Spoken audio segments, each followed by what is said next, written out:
ዱንያ ላይ ላኢላሃ ኢላላህ ሲል የነበረ ሰው ነገር ግን በቀሪ ህይወቱ በወንጀል የተጨማለቀ ከሆነ በዛ ወንጀሉ ጌታ አላህ እሳት ላይ ቢቀጣውም መጨረሻ ላይ በላኢላሃ ኢላላህ ሰበብ የጎመን ዘር ፍሬ የምታክል ኢማን እንኳ ቢሆንም ያለው ከእሳት ያወጣዋል። ማን ነው ያዳነው ሲባል ላኢላሃ ኢላላህ። ላኢላሃ ኢላላህ የነቢያቶች ሁሉ ዳዕዋ ነው። ይሄን ዳዕዋ ሳያደርግ ነብይ ሆኖ የተመረጠ አንድም የለም። አጠቃላይ መልእክተኞች ይሄን ሊያስተምሩ ነው መጀመሪያ ወህይ የሚወርድላቸው። ወማ አርሰልና ሚን ቀብሊከ ሚን ረሱሊን ኢላ ኑሒ ኢለይህ አነሁ ላኢላሃ ኢላ አና ፈዕቡዱን ነው የሚለው። ከኔ በስተቀር በእውነት የሚመለክ አምላክ የለምና እኔን ተገዙኝ በማለት በላኢላሃ ኢላላህ ወህይ መልእክት ብናወርድለት እንጂ ይሄ መልእክት ሳይወርድለት ካንተ በፊት ነብይም ሆነ ረሱል ሆኖ ወደ ህዝቦቹ የተላከ አንድም የለም ነው የሚለው። ተግባባን? የላኢላሃ ኢላላህ ደረጃ ነው።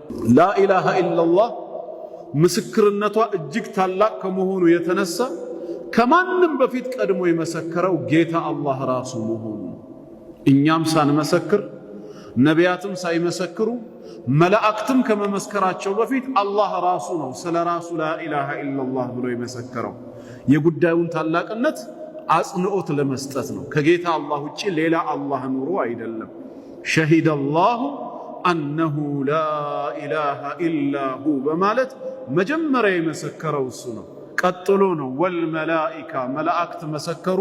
ወኡሉል ዒልም የእውቀት ባለቤት የሚባሉት ነቢያቶች ተከታዮቻቸው ሙእሚኖች በሶስተኛ ደረጃ የመሰከሩት ማለት ነው። ይሄ ማለት ላኢላሃ ኢላላህ በልባችን ውስጥ መቆየት አለበት። ላኢላሃ ኢላላህ ኢማን ማደሻ ነው። ሰሃቦችን ረዲየላሁ ዐንሁም ጀዲዱ ኢማነኩም አሉ ረሱል ሰለላሁ ዐለይሂ ወሰለም፣ ኢማናችሁን አብዴት አድርጉት አድሱት። ሰሃቦች ግራ ገብቷቸው ወከይፈ ኑጀዲዱሃ እንዴት አድርገን ነው ኢማናችንን የምናድሰው ሲሉ ቃለ ሰለላሁ ዐለይሂ ወሰለም አክሲሩ ሚን ቀውሊ ላኢላሃ ኢላላህ ላኢላሃ ኢላላህ የሚለውን የምስክርነት ቃል እንደ ዚክር ተጫወቱት አብዙታል። ስለዚህ ላኢላሃ ኢላላህ ፈአዕላሃ ቀውሉ ላኢላሃ ኢላላህ ከነዚህ 60 ከምናምን 70 ከምናምን ከሚደርሱ የኢማን ክፍልፍሎች ትልቁን ቦታ የሚይዘው የላኢላሃ ኢላላህ ምስክርነት ነው። ወአድናሃ ዝቅተኛውስ የኢማን ክፍል የትኛው ነው ሲባል ኢማጠቱል አዛ ኢማጠቱ ማስወገዱ ነው።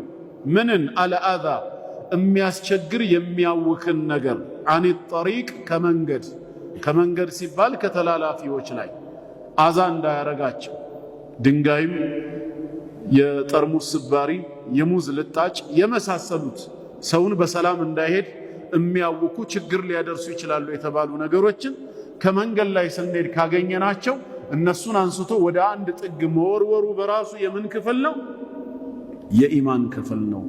መንገድ ላይ የወደቀን አዛ የሚያረግን ነገር ማንሳቱ የኢማን ክፍል ከሆነ ከመነሻው መንገድ ላይ አለመጣሉ ደግሞ የተሻለ የኢማን ክፍል ነው ማለት ነው። እየሄድን ከጓደኞቻችን ጋር ስንጫወት ያምረናልና ሙዝ ገዝተን በኪሎ ልንበላ ብርቱካንም እየላጥን ልንጠቀም እንችላለን።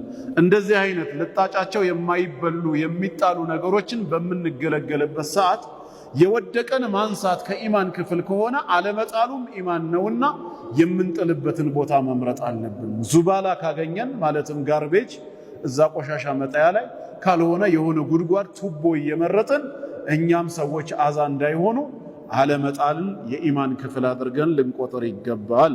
ወልሐያ አሉ ሸይኹ ቀጠሉና ሐያ ማድረግ በራሱ ሹዕበቱን አንድ ክፍል ወይም ቅርንጫፍ ነው።